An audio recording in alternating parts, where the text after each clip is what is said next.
Welcome to Peter and Ruffy's football show here on STV. The main talking points on tonight's programme. Scott Brown ready for another derby day. Kashinya demands respect at Rangers. And Darren Young leaving Albion Rovers. Just a few of the talking points. Alan Ruff is with me, Peter Martin, looking ahead to a weekend of exciting football, top and bottom of a number of divisions. And I can tell you our bookroom guest on the Friday, as ever, is Hugh MacDonald. And as per the terms of your contract, Hugh, we have you in the opening titles as well. What more can you ask for? Stay with us. It actually breaches one of the broadcast authorities' things because it shouldn't be shown before the water's set up. So just waiting for a ruling from the broadcasters. So all new and Jack, no t-shirts. Ruffy, smart but casual. Fantastic, it's all great. You've not got your own jacket. Use somebody else. It's an old Postal custom. Just pick the best jacket on the way out. Yeah, absolutely. And other areas do that too, just to try and keep a bit of parity on this. OK, lots to talk about, of course. There's the small matter of the derby coming up. Before that, let's look at the back page headlines that greeted you this morning. Celtic are simply the rest. This is obviously in the Record, with Brendan Rodgers saying his players are not really worrying about the holidays. And of course, trust me, the Bears will bounce back, says Pedro Kashinya there. And of course, the other one, which is Bruni in clear. And that's a headline The Sun is all over as well. Scott free. This is about Scott Brown's red card reduced to a yellow, and also hands off Kenny, says Derek McInnes. This is a link with Kenny McLean possibly at Rangers. And the Daily Mail, as well as having these stories, has the headbutt from Merouane Fellaini on Sergio Aguero in the English Premier League in a rather dull Manchester derby that ended 0-0. So, lots to talk about. It was a late call yesterday on it, but when it did eventually come through, it caught everybody by surprise. Really? Yellow card? Scott Brown, that tackle on Liam Boyce? Straight, first of all, for me, it's a red. First of all, for me, but I think it's really amazing how the thing is played out. Remember when Celtic appealed, people were all saying, they're just playing the system, you know. And do you know what? I think they were. I think they were appealing on the basis of, let's get it through. I mean, Brendan Rodgers didn't have any complaints about it straight after the match. But do you know what I think switched the whole dynamic? And it shouldn't have, because every case should be judged on its own merits or demerits, was Andy Halliday tackle. I think that changed it. I think that changed the dynamic in the room. I think it changed the dynamic of the judgment. But for me, Scottish football, another week, another sensational story. Yeah, absolutely. If you're insular and you're thinking, you're looking, you're going, wow, I mean, how could that get reduced? If you're from another country looking in and you're thinking, wow, is that the norm? Are you allowed to tackle like that in Scottish football? I mean, that's the way I'm looking at it, Ruffy. Yeah, I'm looking at it as well. It just sends out the wrong message. If we're going to be saying these tackles are acceptable, then players are going to say to themselves, well, I'll have one of them, if it's only a yellow card. We had Celtic coming out complaining about the tackle from the boy from Motherwell. You can't come out and complain about it and then back it up. We're trying to stop these tackles happening because somebody's going to get seriously injured. And I would say 99% of the people who weren't in that meeting yesterday couldn't believe what they were hearing when they came out. I know it seems to be dwelling on words and how you're using these words and how, and that seems to be, it seems to be getting so legal, it's unreal now that you've got to apply the rules right 100%. What is the interpretation of reckless? Well, that seems to be the... I was going to say, Peter, for me, the people who are going to be most upset about this are the referees. Yeah, What's the point of a referee sending somebody off, going away, doing a written report and taking all his time to do it and then sending it in, and then all of a sudden, for some reason, somebody's going to say, you're talking a lot of rubbish, we'll just throw that out the door. If that went to a panel of three referees, that would never have been overturned. I mean, that is what they've tried to do with this panel, with the disciplinary panel, was just to remove it from referees, because it was referees judging referees, and everybody felt that was unfair because they were just backing up their pals and all that. But on the other side, what's happened is that certain decisions have went to the panel, and in rule of law, I mean, a lot of tackles is interpretation, don't get me wrong, but in rule of law, that to me was a textbook red. I'll tell you the two gut reactions. When it happened, I said, he's off. And when he was getting appealed, I said, he's not going to get off. I mean, so that's my gut reaction. Well, now we can look forward to you know, derbies in the space of a week. What's your other problem? I was going to say, what message does that send out to the referee tomorrow for the game? You know, if another tackle flies in, you know, you'll be looking at it going, well, what's going to happen here? Yeah. Well, as you send them off, you just say, look, you'll be all right for the next game. Just appeal on the Monday. Okay, to the game itself, I think this is huge. If there's such a thing as, you know, Rangers against Celtic, that's not to be overstated. Pedro Caixinha really needs to get something together here and show a bit of fight, a spark. You know, needs to get that whole crowd lifted and show them that he's got the ability to instill some belief in that team. We have confidence in all our players, and if they don't have that confidence, we will be glad to give them even more confidence. If that's not, I was not here facing you, I was not coming here the pre-match, for sure, definitely. If I don't believe that I can do these things, I'm not going to show up. I just resign and go home.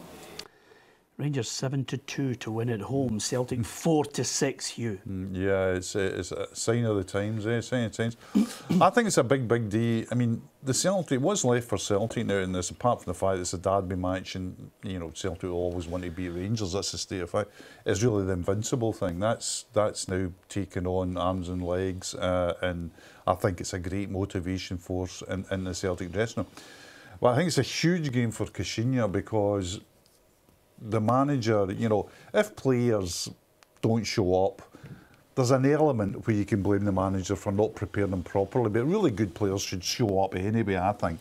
But what he has to be blamed for is the lack of a coherence on the part last week, which was absolutely, it was blatant how you were looking at that game saying, what are Rangers trying to do here? Are they trying to sit deep and let Celtic play in front of them? What are they trying to do? And I think the most damning quotes of the whole thing were in the mix zone from Kenny Miller, which, reading between the lines, Kenny Miller said, well, we weren't that too sure what we were up to either. Now, if that level, they have to have a coherence tomorrow at the very basis of what they're trying to do. I think as well as that they'll have to have a defensive plan of doubling up on which we talked about, doubling up against Sinclair and Tierney. And they can't allow Scott Brown to sit in the quarterback position. They just can't allow that. They've got to put somebody up onto him. I mean, it's simple stuff, but it seems to have evaded Mr. Caixinha. Yeah, well, here's what Brendan Rodgers had to say on what he has at his disposal. Some of the senior players that we think that have played a lot of games, been involved in virtually every training session, to try to periodise their programme in the lead up to the final. Yeah, so that'll mean some of those boys getting rested, an opportunity for me to have a look at one or two of our talented boys playing. So yeah, we'll consider that after the weekend. Yeah, and that's just ominous because we'll consider that after the weekend. So he's not going to rotate. I envisage a similar Celtic side walking out onto the park. Yeah, so would I. You know, I can't see now that Scott Brown's available to play. I can't see many changes. Dembele. Dembele, yeah, but he's not going to throw anybody into this game. He might be playing it pretty low key, but he wants, you know, the invincible tag now. He never spoke about it before, but I think now we're getting so close to it, and he won't want to lose it tomorrow. That's what Rangers supporters are hanging on to. I mean, they've been hanging on to maybe getting to a Scottish Cup. They've got in Europe, full credit to them, but you know they'll want that badge of we were the ones who stopped the Invincibles, and that should be the Rangers manager too. To his players, that should be the target. You know, go out there, to spoil this fantastic run. OK, coming up after the break, we'll hear from Celtic Stuart Armstrong. We'll also hear from Rangers striker Martin Waghorn. We'll speak to two Old Firm fans, Rangers and Celtic fans, to get their thoughts on how they think the big match is going to go. One of them going into it with confidence, and one of them wondering what Rangers side are going to turn up. You'll hear that after the break. But we thought we'd give you this question about another team that used to play in Glasgow. You never know, they might be coming back.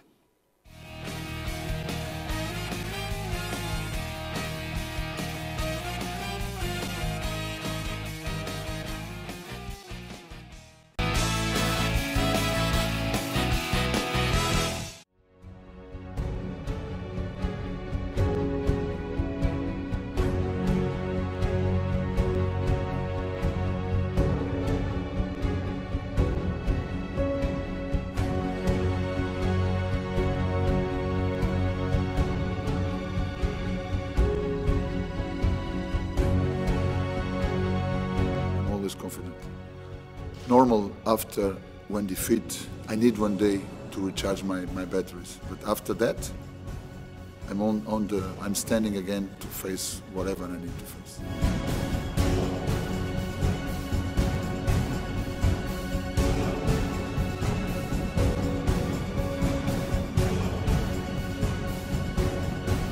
They're always tough games. They're always competitive. I think we played very well at the weekend, but we always prepare to not be disappointed, and we prepare always to win.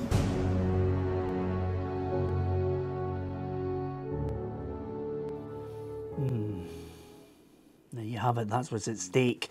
Redemption for Rangers on the day. Can they celebrate a victory which would end Celtic's unbeaten run domestically? You can give us your view at Peter and Ruffy on Twitter and facebook.com/Peter and Ruffy as well. Of course, Rangers have only lost one of the last 42 matches at Ibrox, but that painfully was against Celtic. Yeah, and I think it's crucial. I mean, people say, can Rangers beat Celtic? Of course they can. I mean, this is football. You know, nothing is certain. But the way the odds are, you know, Celtic are going in tomorrow with the better players, and I think the better manager. So I know what way I would be betting, you know, normally. But yeah, anything can happen over 90 minutes. But I think the crucial thing to Rangers is how they approach the game. They must surely have sat down for 6 days and said, let's, you know, what we're going to do here, what we're going to try and do. And I think it's crucial that they, you know, that they have 5 at the back. I think they should play with 3 centre halves. They should double out wide positions as well, and look to hit Celtic on the counter. Well, let's see how a couple of Rangers and Celtic fans feel about this. First of all, we'll go to the Rangers fan. I caught up with Mark Alexander a little earlier on to get his thoughts on this encounter and whether he was going into it with any great confidence. It's a great question. After the weekend at Hampden, I was there, obviously. It wasn't a great show of football, but I'm hoping that we can turn it around. You know, we're at Ibrox, we're at home, it'll be packed, good atmosphere, and hopefully the players will turn up on the day. What do you want to see from this Rangers team that you didn't see at Hampden? A bit of fight, to be honest. It looked a lot like the players were kind of confused at what their roles were, and it didn't really feel like an Old Firm game. It was more like a kind of training match almost. I'm hoping there's a bit more fight and grit and determination in the team. Apart from that, what do you need to do to try and get the result here? Because, you know, I look back at the game last weekend. The first attempt was the 41st minute of the game, and even that was off target. Yeah, I think we need to be more organised. I think the guys need to understand their roles. We need to close Celtic down quickly. There needs to be a higher tempo. And obviously that key element that we've been missing for some time, and that's quality finishing. We need to make the most of our chances. And we did have some good chances on Sunday that we didn't convert. You'll be in close contact with a number of Rangers fans. What's the general view in the early stages here of Caixinha? I think there's a lot of frustration, obviously, because he's inherited a team that isn't his. But at the same time, you know, the fans have got pretty high expectations of him, as would they of any Rangers manager. But I think the general consensus is give the guy time, give him a transfer window to get his own players in and bed his style in, and then judge him after that. I mean, I've been speaking to a number of ex-Rangers players, Mark, and they tell me that the big worry is a number of these players that he's inherited are all on, long-term deals. Getting them out the door and getting his type of player in might be difficult. Yeah, I think that is going to be a challenge, but ultimately he needs the backing of the board and Dave King, to kind of give him the funds that he needs to make those changes. But there also needs to be an appetite for the players to go elsewhere and for us to be able to sell them on. Okay, give me a match winner in the Rangers blue and why you think the person can step up to the plate. Kenny Miller, because he consistently does it versus Celtic. He didn't do it at the weekend, unfortunately, but I think, like I said, we're at home, it's a packed Ibrox, and I hope he can do the business. And I'm not going to let you go without giving me a prediction on the score. Oh my God. I would say it will be 2-1 Rangers. And before I let you go, I've just got one other question I'm sure a number of people will ask, because that's your bedroom. Do you have a Rangers duvet? I don't. It's not actually my bedroom. It's where I record my podcast. So that's why it's all kitted out in Rangers stuff. I just had that worry, there was the big Rangers teddy bear, there was the duvet. The thing that worried me was a high-vis jacket over there. I said, I know they're high alert for the Rangers fans with the high-vis jacket in the corner. I don't know what was coming towards them, Well, I think, to be fair to Mark, again, very level-headed on what Rangers fans are thinking going into this one. Yeah, I think Rangers have to learn from their mistakes, as Hugh said. If you're looking to take the positives from Rangers, you're looking at the first game where they scored first at Ibrox. The whole place erupted. Yep. They controlled the most of that first half. If it hadn't been a wonderful finish for Dembele, Celtic might not have got back into the game. They have to look at that. They have to look at the way they pressed Celtic at Parkhead, the way they stopped, as Hugh said, their best players. They nearly need to get back to that. But more than that, the players just need to step up and grasp everything that's happening on the day. OK, what about Celtic? One fan in particular, Kevin Noon, I think is the opposite of Mark. I think he's going into this with fellow Celtic fans very optimistic.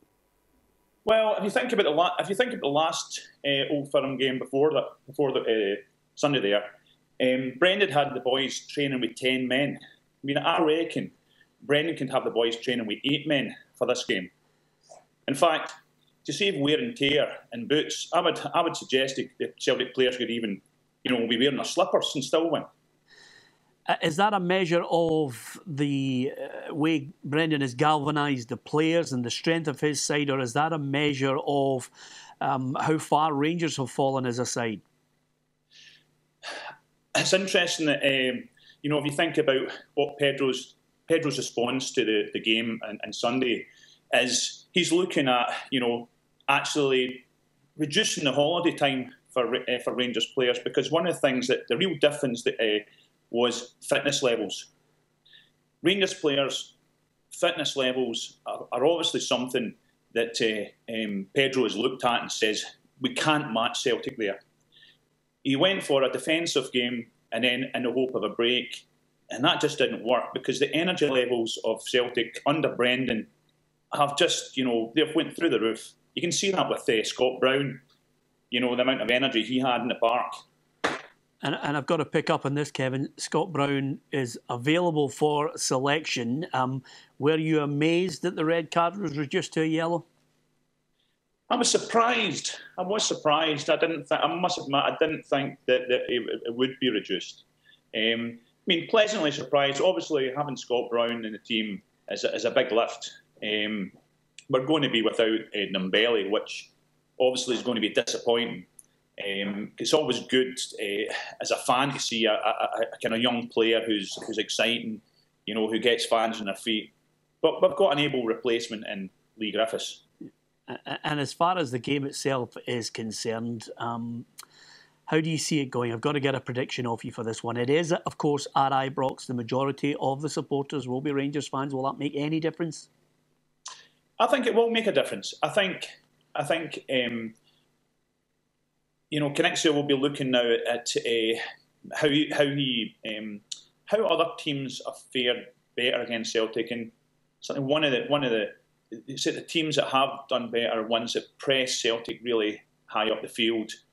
And really high energy. I mean, and so I would imagine that Rangers will be, they cannot play as badly as they did in the game on Sunday. I just can't imagine that. So I'm expecting Rangers to score, but I do think it'll be maybe something like 3-1 for Celtic. Okay, I tried to keep a straight face at one point when he suggested that Celtic should play in slippers, Hugh, because I don't think Kevin's got too many Rangers fans as mates. No, well, certainly not after that.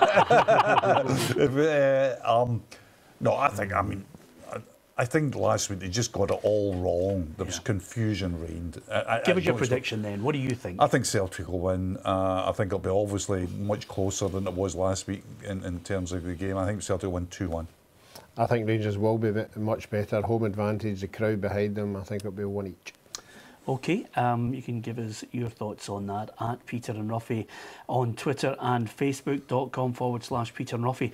There's lots to talk about. We'll discuss Hearts, the return to the name Tynecastle Park. We'll look at their match against Partick Thistle. Also Motherwell against Dundee.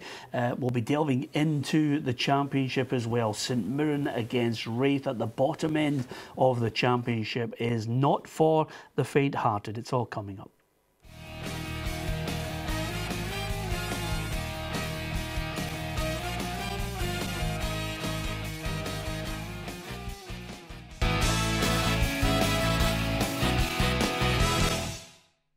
Welcome back to Peter and Ruffy's football show here on STV2.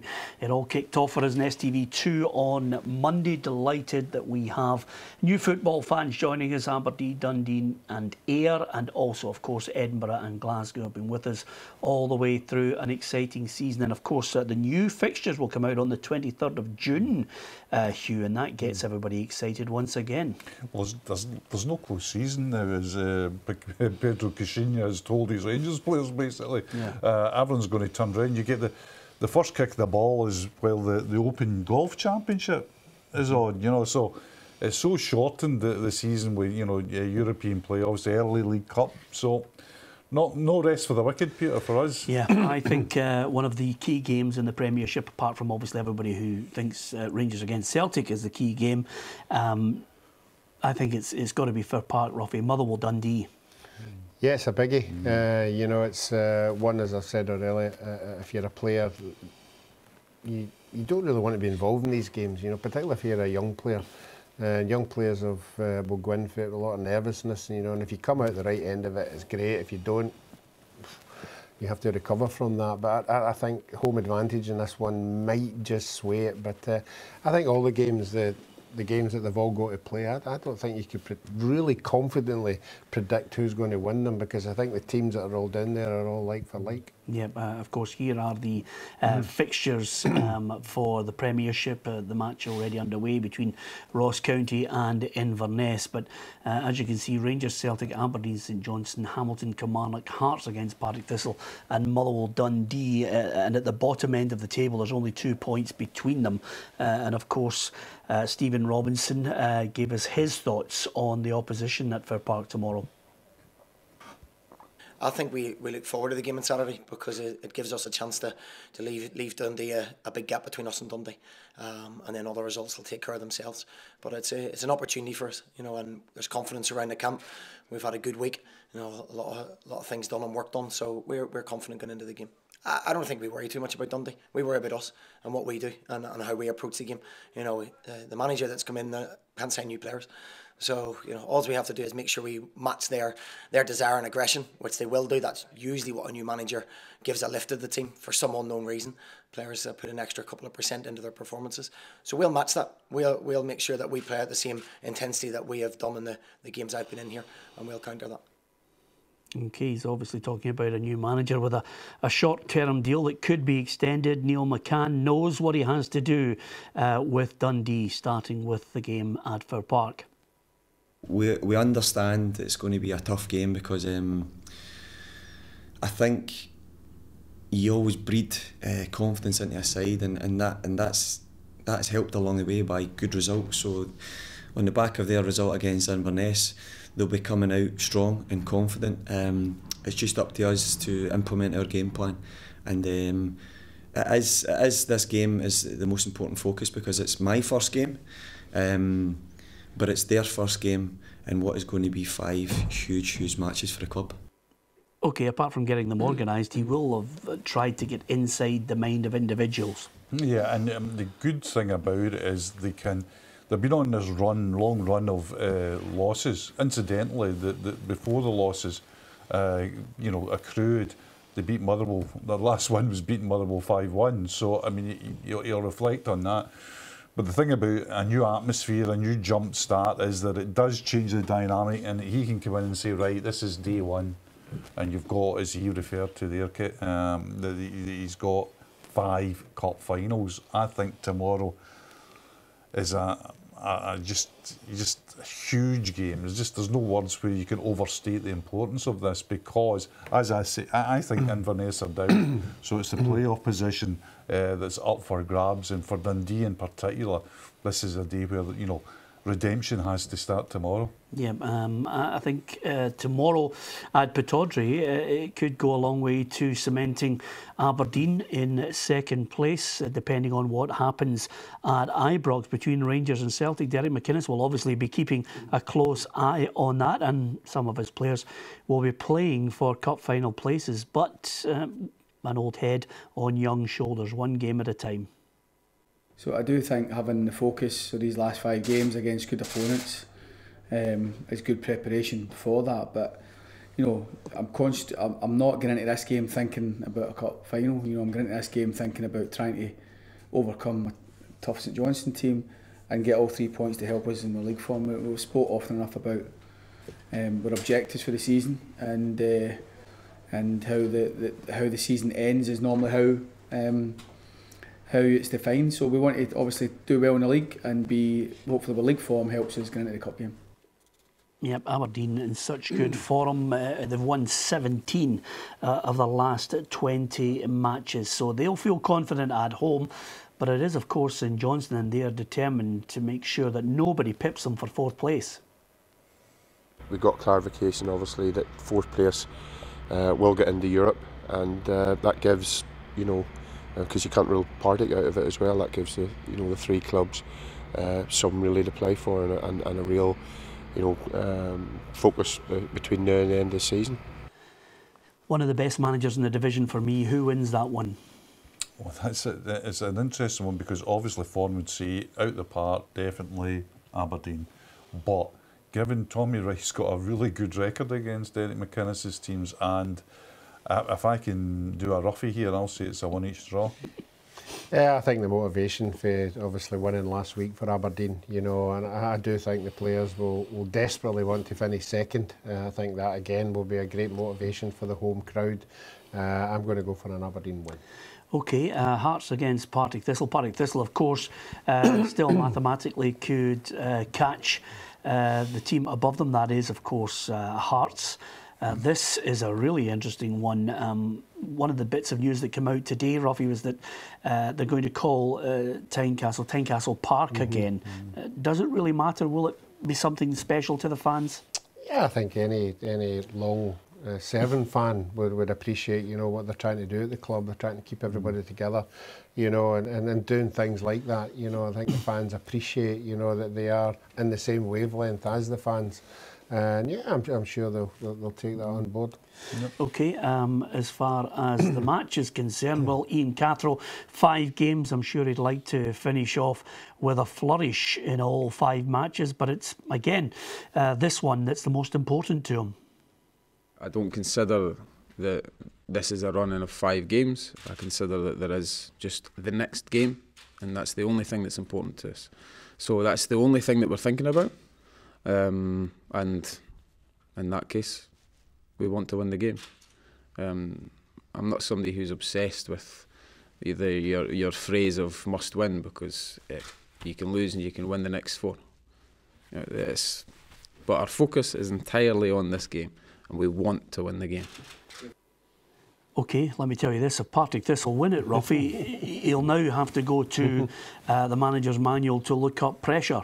Yeah, Yeah, I think he nearly needs to take a step back and look at what his press conferences have been this year. I think he needs to be more upbeat. I think he needs to tell the fans what they want to hear. But, you know, that wasn't particularly motivational there. But everybody's different. If it gets through to the players in the dressing room, that's what you're thinking of. But I think Partick Thistle will be good enough to go there and get a draw. Yeah, I think this is a very big game for Ian. I think you can talk laptops or non-laptops or handheld camera. You can talk anything you want. The basic thing for Cathro, for Rogers, for Kashinya, it's results. That's what decides managers. So he really needs a result against, you know, the top, the split now. It's the nearest team to him, behind him. He really needs to win tomorrow, I feel. Okay, Hamilton Accies against Kilmarnock is the other Premiership game, and Martin Canning has obviously revealed what he thinks will keep the Accies up.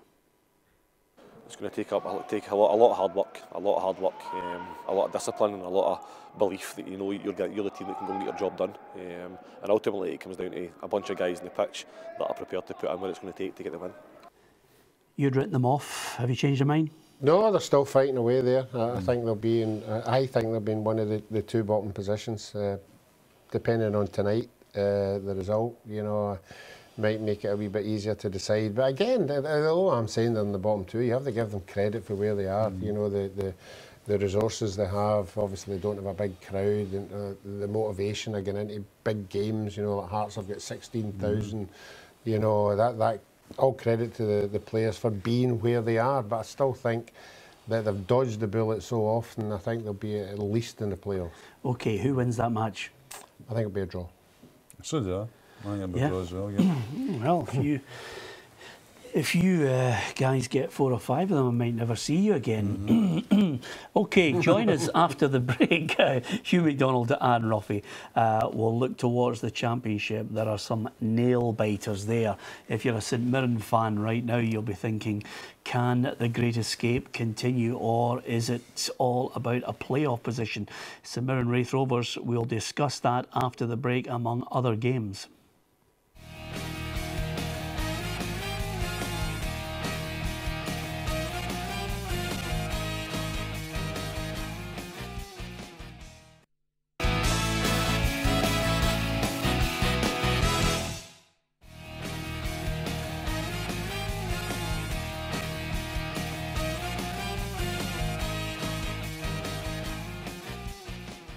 Aidan Barton defeated Third Lanark by 5 goals to 1 in the last game 50 years ago. Seems a lot of people still hold them close to their hearts. Will they be revived? Well, only time will tell. There's certainly plans in place to revive Cathkin Park as well. Hugh MacDonald and Alan Ruff are with me here. We've talked about the key games in the Premiership, Championship, St Mirren Wraith Rovers, all to play for, nail-biting to say the least. And I don't think a draw is what either side wants. This is win or bust. No, I think St Mirren will be wanting the home win. They want to go on and pick up as many points as possible. I think the home advantage, any time with any of the St Mirren boys in, they're oozing a confidence. They think they can get themselves out of this. Excuse me, they'll be hoping that Wraith Rovers are maybe suffering for the midweek game. Maybe a bit tired, leggy, you know, obviously losing the game late on. But no, I think this is all about home advantage. I'm sure the St Mirren supporters will really turn up numbers tomorrow. Be interesting to see what the crowd is there. And I think St Mirren have just got the bit between their teeth. Yeah, I think they've got to win because the last game's Hibs, Hugh, and Neil Lennon has proved even with changes, they can get the results. Yeah, I think tomorrow is crucial for all the teams in that. You know, we'll move on to the Ayr United game shortly, but it's absolutely crucial tomorrow. I think the defining and decisive factor tomorrow might be the fact that not only did Wraith Rovers lose on Wednesday night, thus playing, you know, a heavy game in midweek, and being, as Alan says, perhaps fatigued, but the way they lost it in kind of sickening circumstances. Sometimes you're holding on to that point, and I think if St Mirren get out of the traps early tomorrow, you know, really force Wraith Rovers in the back foot, make a breakthrough, I think it could be quite a comfortable St. victory. OK, our reporter Des McCown will be out there for that game. It's not for the faint-hearted. Neither will it be at Somerset Park. It's Ayr United against Hibernian. Of course, I think he might have got a bit of criticism with the 10 changes. Had Raith Rovers managed to get something for it, because it's so close to the end of the season. Every point is a prisoner. Yeah, and I'm sure as Neil, if Neil continues to play that, he's coming up against obviously the other teams that are in relegation. I don't think anybody will have any complaints, you know, playing a sort of a would-be weakened side. But he's proved that in reserve, you know, he's got players who can win games, and James Keatons will be out there. We're trying to improve to, if not Hibs, but any other club that if he's going to move on to, that he is the man that can score goals in big games. Yep. If Ayr United were to get a win, Hugh, suddenly the last game of the season is just, I mean, it's unbearable for 4 sides, because Dundee United take on Dumbarton later. Yep. I wouldn't rule out Ayr United tomorrow as well. Ayr United have been I think have been a bit unlucky in the matches I've actually seen them this season. I know they've gone through a really bad run, and they'll be just snatching points this here and there, but this is all or nothing tomorrow. Ian McCall, I think, is an excellent manager. We'll have them up to him. On the Hibs selection thing, Hibs have earned the right to do what they want. They've won the league, so they can do what they want. But I think it's another cracker tomorrow. Yep, OK, here's the fixtures in the Championship for you to look forward to. Ayr United, Hibs, Dunfermline, Morton, Falkirk, Queen of the South, St Mirren against Raith Rovers, and Dundee United against Dumbarton is the 5:15 kick-off. We're going to delve into the English Premier League, because our main man down south is Ian McGarry. He's proving to be quite a good tipster on the show last week. He called all 3 big games correctly: Chelsea, Arsenal and Celtic against Rangers. I wonder, did he put a bet on? Except wasn't right on the money, because I didn't put the bet on. I cannot believe you didn't do it. Barton might have done, but at least he wasn't playing for any of the 3. Well, I'll tell you, let's get into the meat and bones of it. It's the big story. Joey Barton, 18 months, effectively ending his career. Is it too harsh? No, I don't believe it is, Peter. I think a lot has been made falsely of people saying, well, football, especially in England, depends on the betting industry for income, mostly sponsorship and advertising, and every Premier League club has a betting partner. That's fine, but that's different from a player who knows the rules, betting on games, and then, you know, getting caught. And you know, Joey Barton is someone who has been given a lot of second chances, a lot, and I think too many. And this time he didn't make one mistake; he made 1,260 mistakes. Those are the amount of bets he put on, including one that his own team were playing in. He bet them to lose. Now, he wasn't playing personally, but his team were. He's got access to information in terms of the team and the motivation and the mood in the camp and everything else. Now, I'm sorry, those rules cannot be those rules cannot be brought into that kind of spotlight of contention when they are so black and white, and people can say that oh well, it's not his fault because he had a gambling addiction and everything else. No, sorry, it's black and white, not grey. And in the FA's defence, they were not making a moral judgment on gambling in football, and of course they have got their own betting partner, as the SFA have with William Hill.